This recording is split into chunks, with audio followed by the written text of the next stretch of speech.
Let's Mike Fit India. आज हम बात करेंगे उस भविष्य की जब ज्यादा दूर नहीं रहा, साल 2050 की भीषण गर्मी की।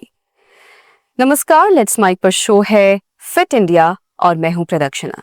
जरा सोचिए, सुबह का समय है, बच्चे घर पर हैं, तेज गर्मी के कारण स्कूल बंद कर दिए गए हैं और पूरे घर के एयर कंडीशनर पूरे जोरों शोरों से चल रहे हैं। बच्चों की छुट्टी है पर आपको सिर्फ वर्क फ्रॉम होम मिला है, तो सर पर गर्मी के अलावा ढेर सारा काम भी चढ़ा हुआ है। आपकी मेड भी नहीं आई है क्योंकि गर्मी में उसके भी बच्चे घर पर हैं और वो उन्हें छोड़कर नहीं आ सकती। और आपके प्यारे डॉगी को बाहर जाना है, लेकिन वो भी मुश्किल है क्योंकि बाहर की सड़क इतनी गर्म हो चुकी है कि उसके पंजे के साथ साथ आपकी स्किन भी जलने का खतरा है।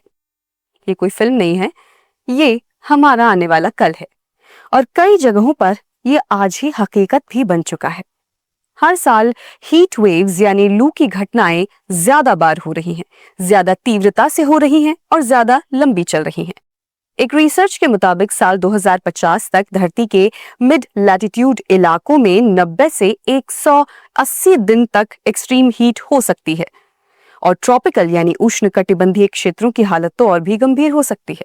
लेकिन सवाल यह है, कितनी गर्मी ज्यादा गर्मी होती है, इसका हम पर क्या प्रभाव होता है और हम इससे कैसे निपट सकते हैं? देखिए, हमारा शरीर तापमान को अपने आप कंट्रोल करने में अच्छा होता है, लेकिन सिर्फ एक हद तक। जब तापमान बढ़ता है तो हमारे दिमाग का हाइपोथैलेमस नाम का हिस्सा खून की नलियों को चौड़ा कर देता है ताकि शरीर की गर्मी बाहर निकल सके। साथ ही पसीना आने लगता है जिससे शरीर ठंडा होता है। पर अगर नमी बहुत ज्यादा हो तो पसीना सूख नहीं पाता और अगर पसीना नहीं सूखेगा तो शरीर की गर्मी बाहर कैसे निकलेगी? वैज्ञानिकों ने इसी को मापने के लिए एक पैमाना बनाया, वेट बल्ब टेम्परेचर। इसमें थर्मामीटर के चारों तरफ गीला कपड़ा लपेटा जाता है।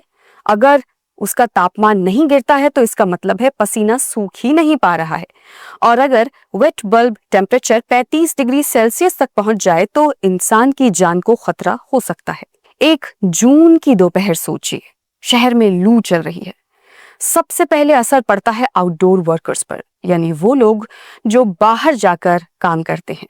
ज्यादा पसीने की वजह से डिहाइड्रेशन, मांसपेशियों में खिंचाव और धीरे धीरे हीट एग्जॉशन या फिर हीट स्ट्रोक। हीट स्ट्रोक मतलब शरीर का तापमान 40 डिग्री सेल्सियस से ऊपर। ये एकदम इमरजेंसी कंडीशन है। ऐसे समय में अस्पतालों में फोन घनघनाने लगते हैं। बच्चों, बुजुर्गों और गर्भवती महिलाओं के केस बढ़ जाते हैं। हार्ट, किडनी और लंग से जुड़ी बीमारियों के मरीज भी बढ़ जाते हैं और हेल्थ सिस्टम पर दबाव इतना बढ़ जाता है कि सब कुछ चरमरा सकता है। अब अगर आप सोच रहे हैं कि मैं तो एसी में हूं, मुझे क्या फर्क पड़ता है, तो जरा रुकिए। हर कोई एसी नहीं चला सकता। एसी खरीदना, बिजली का बिल, आर्थिक स्थिति, सब कुछ एक चुनौती बन जाता है और अगर सभी एक साथ एसी चलाएं तो पावर ग्रिड फेल हो सकता है और पूरा शहर अंधेरे और गर्मी में डूब सकता है। हर साल दुनिया भर में लाखों लोग हीट से मारे जाते हैं और ये संख्या लगातार बढ़ रही है। लेकिन क्या हम कुछ कर सकते हैं? बिल्कुल। अगर हीट स्ट्रेस के लक्षण दिखें जैसे कि थकावट, चक्कर, मांसपेशियों में ऐंठन, तो तुरंत मदद लें। पानी ज्यादा से ज्यादा पीते रहें, हल्के कपड़े पहने, छांव में रहें और सार्वजनिक जगहों पर शेड्स या वाटर स्टेशन बनाए जाएं। ये बहुत अच्छी तरह से मदद कर सकते हैं। अब बात करें एक्सरसाइज की, तो गर्मी में एक्सरसाइज करने का अपना अलग असर होता है। एक तरफ आपकी बॉडी धीरे धीरे ज्यादा पसीना निकालना सीखती है, आपकी सहन शक्ति बढ़ती है, लेकिन अगर पानी ना पिए या ज्यादा वर्कआउट कर लें तो मांसपेशियों में खिंचाव, चक्कर और हीट स्ट्रोक भी हो सकता है। हीट स्ट्रोक के और भी कारण हो सकते हैं, जैसे कड़ी धूप में ज्यादा देर तक रहना। हीट स्ट्रोक एक जानलेवा स्थिति है जिसमें आपके शरीर के तापमान को नियंत्रित करने की क्षमता जवाब दे देती है। हीट स्ट्रोक में मतली, उल्टी और चक्कर आना जैसे शारीरिक लक्षण शामिल होते हैं, लेकिन ये शारीरिक परेशानी से कहीं ज्यादा भी हो सकते हैं। आप भ्रमित महसूस कर सकते हैं या साफ सोचने में परेशानी महसूस कर सकते हैं। दूसरे लोग देख सकते हैं कि आप अपने सामान्य स्वभाव की तरह व्यवहार नहीं कर रहे हैं। ऐसा इसलिए है क्योंकि हीट स्ट्रोक आपके मस्तिष्क के कार्य को प्रभावित करता है, जिससे आपकी सोच और व्यवहार में बदलाव आते हैं। हीट स्ट्रोक के कारण ब्लड फ्लो कम हो जाता है और महत्वपूर्ण अंगों को नुकसान पहुंचता है। हीट स्ट्रोक होने पर क्या करें? व्यक्ति को धूप या गर्मी से दूर किसी ठंडे स्थान पर ले जाएं, उनकी त्वचा पर पानी डालें और उन्हें पंखा करने के लिए उपलब्ध किसी भी चीज का उपयोग करें। बर्फ के पानी में एक तौलिया भिगोएं और इसे उनकी त्वचा पर लगाएं। जितना संभव हो सके उनकी त्वचा की सतह को ढकें। हर मिनट या कुछ देर में नए भीगे हुए तौलिए से उस तौलिए को बदलें। उनकी बगलों या गर्दन पर बर्फ या ठंडे पैक लगाएं और तुरंत चिकित्सा सहायता लें। ये सब तो हुए टेम्पररी इलाज, लेकिन वाकई और लॉन्ग रन में इस समस्या से निजात चाहिए तो सिर्फ एक इलाज है, पेड़ लगाएं। जी हाँ, कभी सोचा है इतनी गर्मी क्यों बढ़ रही है? ग्लोबल वार्मिंग क्यों हो रही है? एक बड़ा कारण जंगलों का कटना, पेड़ पौधों का कटना है। पेड़ धरती का नेचुरल कूलिंग सिस्टम है। जिस इलाके में पेड़ होंगे वहां का तापमान अपने आप कम होगा। इसलिए अपने घर के आसपास, घर में, सड़क किनारे, बागीचे, जहां कहीं भी मुनासिब हो, सब लोग पेड़ लगाएं और उन्हें पालें भी, उनकी केयर भी करें। और पेड़ लगाने के साथ साथ एक और बात, जो पेड़ हैं उन्हें ना काटें। इसके अलावा खाने पीने में ठंडी तासीर की चीजें खाएं। हीट वेव के पीक आवर्स यानी भरी दोपहरी में बाहर निकलना अवॉइड करें। खाली पेट तो बिल्कुल ना निकले गर्मी में, और पानी की बोतल साथ लेकर निकलें। पानी पीते रहें, अपने आप को हाइड्रेटेड रखें। तो दोस्तों, चाहे आप 2050 की कल्पना करें या 2025 की हकीकत देखें, सिर्फ कुछ डिग्री तापमान में फर्क हमारे जीवन को पूरी तरह बदल रहा है और भविष्य में और भी बदल सकता है।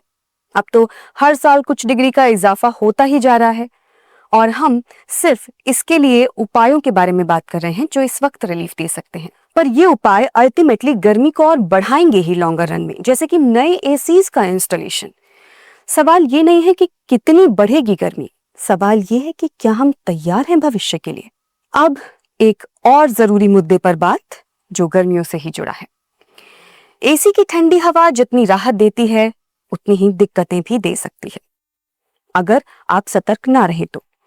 तेज गर्मी में जब पारा 40 डिग्री के पार पहुंच जाता है तब एसी की ठंडी हवा किसी वरदान से कम नहीं लगती। बाहर की झुलसती धूप से बचकर जब हम एसी वाले कमरे में आते हैं और रिमोट का बटन दबाकर ठंडी हवा का आनंद लेते हैं तो शरीर को सुकून मिलता है।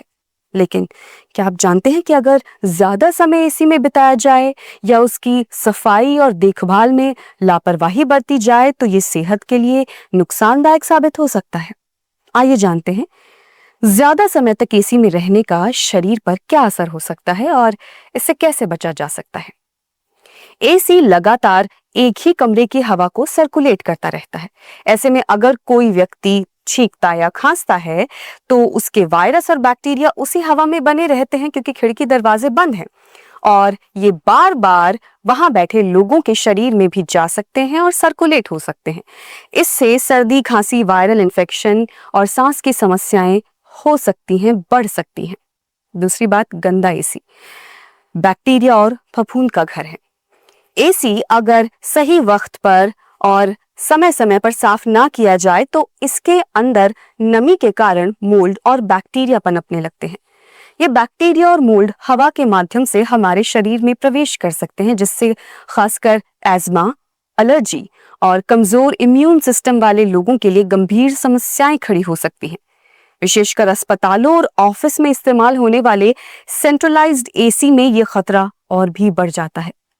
मांसपेशियों और जोड़ों पर भी इसका असर पड़ता है। डॉक्टरों के अनुसार ज्यादा लंबे वक्त तक और कम टेम्परेचर के एसी में रहने से मांसपेशियों में जकड़न यानी मसल स्टिफनेस और टिश्यूज में डिहाइड्रेशन हो सकता है। खासकर आर्थराइटिस के मरीजों को अधिक ठंडक में रहने से दर्द और अकड़न बढ़ सकती है। बेहतर यह है कि एसी का तापमान कम यानी 19-20 डिग्री सेल्सियस के आसपास ना रखें, थोड़ा एडजस्ट करें और 24-25 के आसपास इसका तापमान आप रख सकते हैं। इससे शरीर पर अचानक ठंडक का प्रभाव नहीं पड़ता।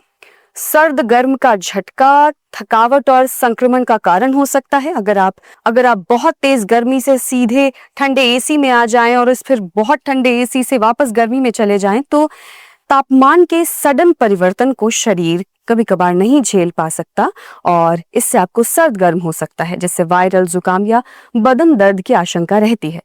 लगातार एसी में रहने से शरीर का तापमान कंट्रोल करने की प्राकृतिक क्षमता भी कम हो जाती है, जिससे सामान्य गर्मी में भी थकावट महसूस होने लगती है। और एक और समस्या जो एसी के कम टेम्परेचर के कारण हो सकती है, सिक building syndrome.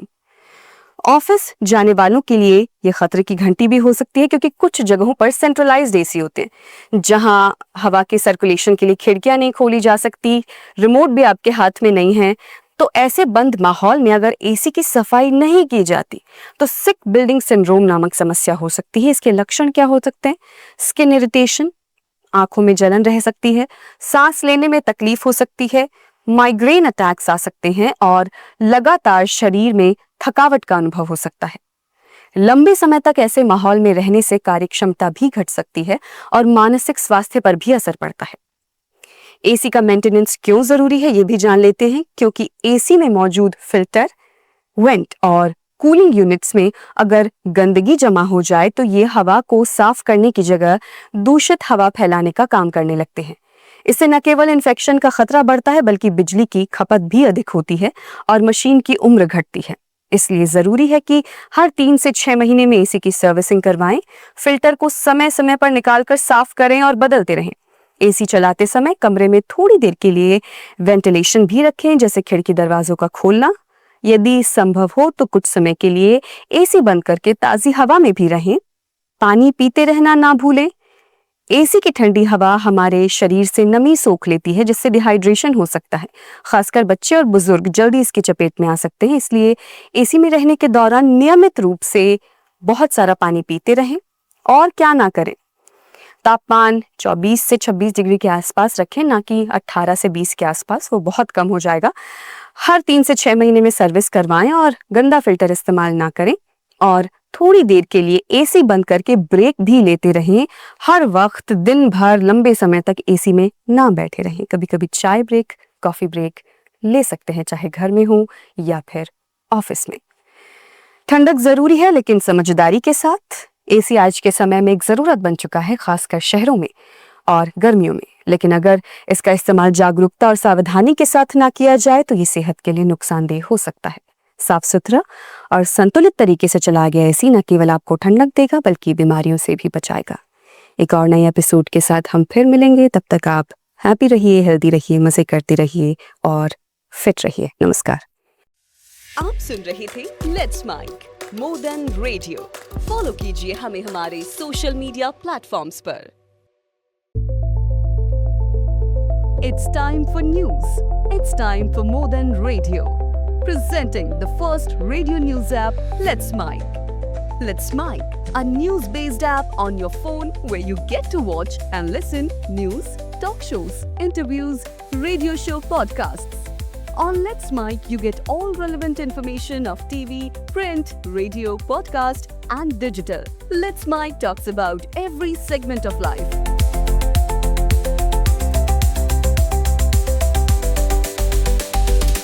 Mic is not just a revolutionary idea. Download the app now from Play Store. Available both on Android and iOS mobile phones.